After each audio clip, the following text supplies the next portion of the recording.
Étienne Lévesque, à la Cité écologique. Moi, je suis responsable de la serre aquaponique. C'est un projet de recherche qu'on a fait en collaboration avec le CAP éco-communautaire, appuyé par Kéops.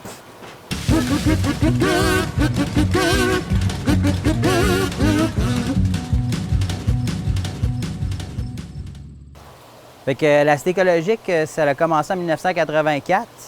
Dans le fond, c'était la suite d'un camp d'été qui s'est fait en 1983. Et les familles ont décidé de se regrouper.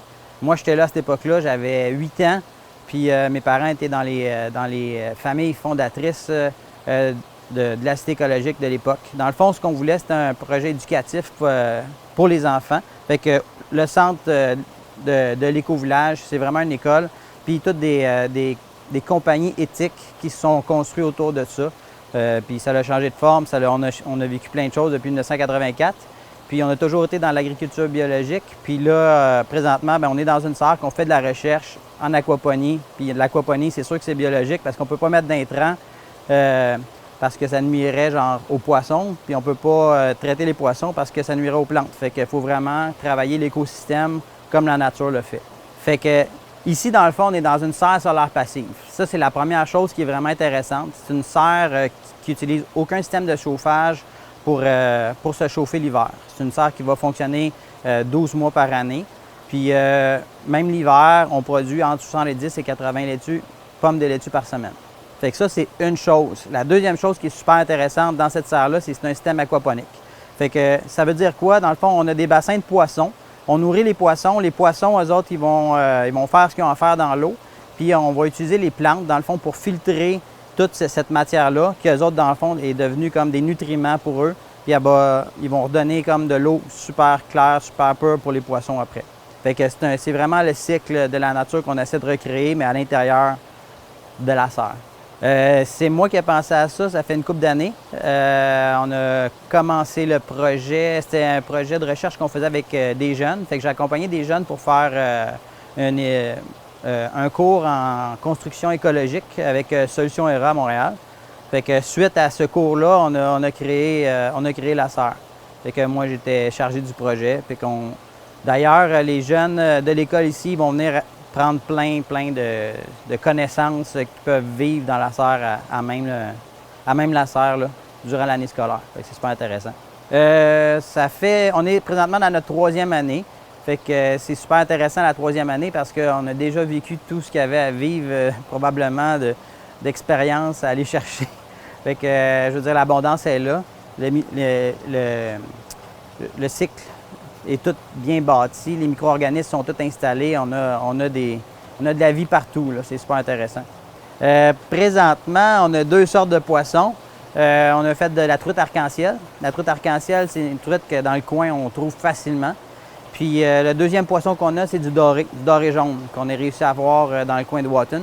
Fait qu'on est super content. Le doré, c'est un poisson qui est moins, je dirais, apprivoisé aux humains. Là. La truite, ça fait des années que les humains, on l'a, puis on la nourrit, puis comme elles sont habituées. Mais le doré, il est vraiment plus sauvage encore, fait qu'il est plus difficile à avoir. Là. C'est sûr que c'est un projet de recherche qu'on a fait ici, fait qu'on en faire une autre, mais qu'on design la prochaine, il y a plein de petites choses là, qu'on pourrait améliorer. Là. Entre autres, l'emplacement du soleil par rapport aux plantes. Fait qu'on voit qu'il y a des plantes partout, mais je pense qu'on aurait pu profiter plus du soleil encore l'été pour question de lumière, parce que ça nous coûte quand même 7 kWh de lumière artificielle par jour, par 16 heures par jour. Sinon, ensuite de ça, on a eu beaucoup de canicules aussi. Fait qu'avec les canicules qu'on a eues, pas cette année, mais l'année dernière, on a vécu de la surchauffe, je dirais, parce que la serre, on l'a construit, on l'a réfléchi pour moins 30, mais à plus 30, c'est vraiment différent, la game. Fait que finalement, on a trouvé qu'on pouvait quand même fermer l'été quand il fait trop chaud, mais à ce moment-là, c'est quand même un autre défi, là. Quand la température de l'eau devient un petit peu trop chaude, ça pousse comme trop vite par rapport au temps qu'on a. Fait que là, il faudrait comme doubler le temps. C'est quand même des beaux problèmes. Sinon, ce qu'on voudrait améliorer éventuellement, c'est d'être capable de faire un système pour emmagasiner la chaleur l'été dans une réserve dans le sol.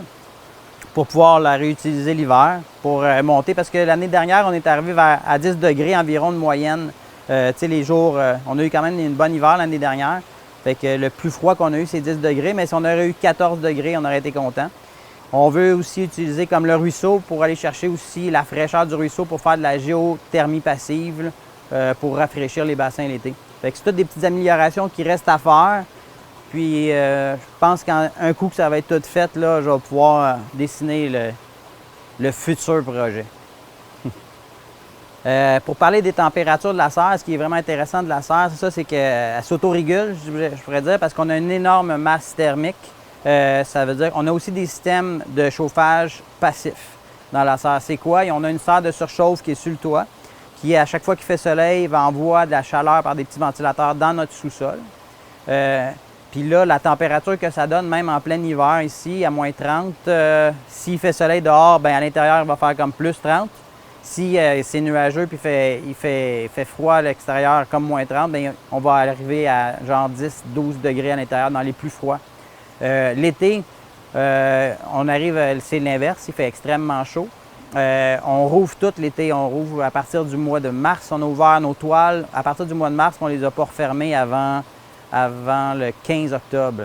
Ça fait comme une semaine qu'on commence à fermer plus, là. Où est-ce qu'on veut aller, dans le fond, avec la serre? C'est qu'on veut arriver à créer un système qui est autosuffisant, puis qu'on va être capable d'apporter aussi le côté financier qui va avec, voir un petit peu comment que ça peut être la rentabilité.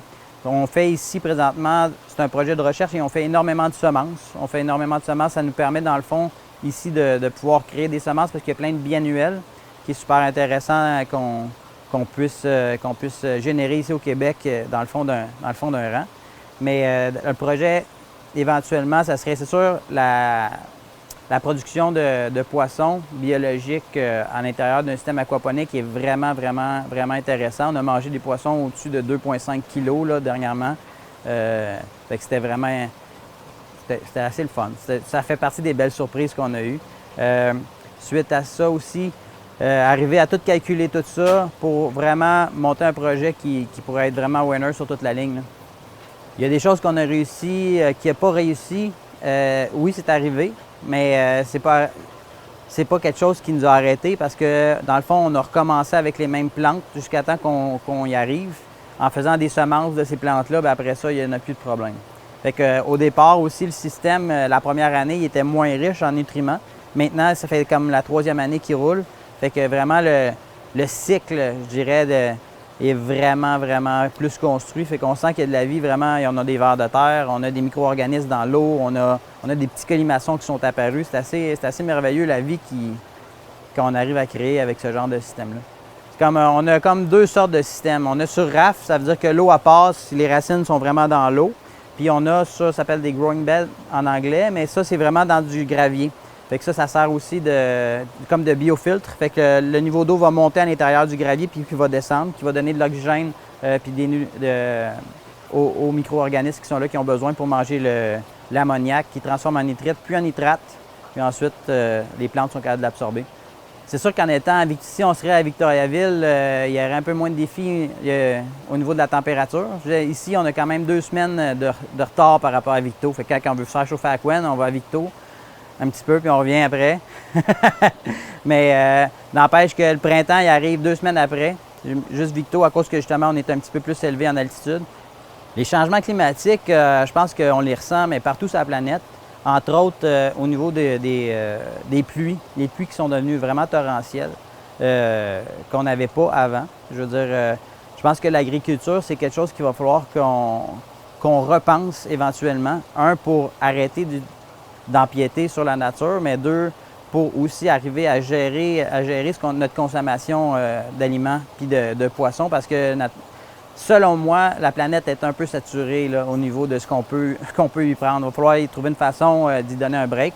L'aquaponie, ce qui est merveilleux là-dedans, c'est que c'est vraiment, on peut récupérer des espaces un peu partout pour créer un système. On n'est pas obligé d'être dans une serre solaire passive. Ça pourrait être un sous-sol avec des lampes, avec une température contrôlée, puis on ferait autant d'abondance. Si vous voudriez refaire le système, c'est sûr que vous pourriez. Moi, je n'ai pas fait un bac en aquaponie pour arriver à faire ça. J'ai étudié, j'ai fait des recherches. Je suis allé me prendre une fin de semaine de formation, puis avec beaucoup d'amis et de consultations, on arrive à faire des choses merveilleuses. Fait que oui, je le conseille fortement. Puis je pense que c'est un bon moyen pour que l'avenir, on arrive à gérer nos aliments plus proches. Parce que nous autres, le point de départ, pourquoi on a fait ce système-là aussi, c'est qu'on aime ça manger de la laitue. Puis en plein hiver, toute la laitue vient de la Californie. Puis là, la Californie est en feu il y a 3 ans, mais je pense qu'elle est en feu à chaque année. Fait que c'est une façon de penser un petit peu pour être capable de réduire notre footprint, comme on dit, comme il faut en québécois, pour être capable d'être plus près des aliments qu'on mange. Fait que c'est une bonne façon d'y arriver. La croissance des légumes en aquaponie est plus rapide parce que dans le fond, les nutriments sont tout le temps disponibles pour la plante.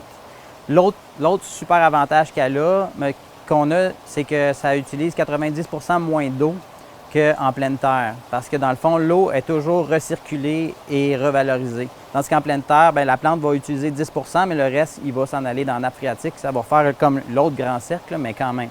Fait que c'est ça qui est super intéressant.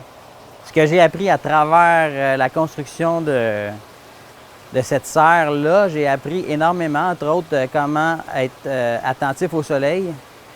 C'était vraiment une grande révélation de voir la puissance du soleil quand on place bien les éléments. Puis comment il peut nous fournir tout ce qu'on a besoin, juste en étant attentif à capter, dans le fond, son abondance quand il passe. Ça a été une chose qui était vraiment une belle révélation pour moi. L'autre chose, c'est travailler avec l'eau.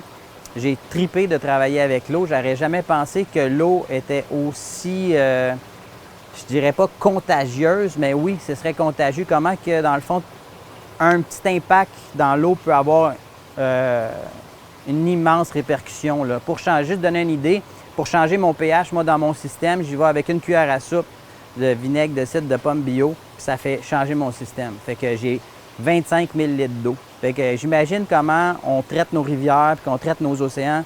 Fait que ça me fait un peu comme genre aïe aïe, là. C'est quelque chose. Fait que l'année prochaine, je pense être capable de pas mal finir les expériences que j'ai à faire à ce niveau-là. Fait que dans les prochaines années, on espère bien pouvoir faire le spa 2.0.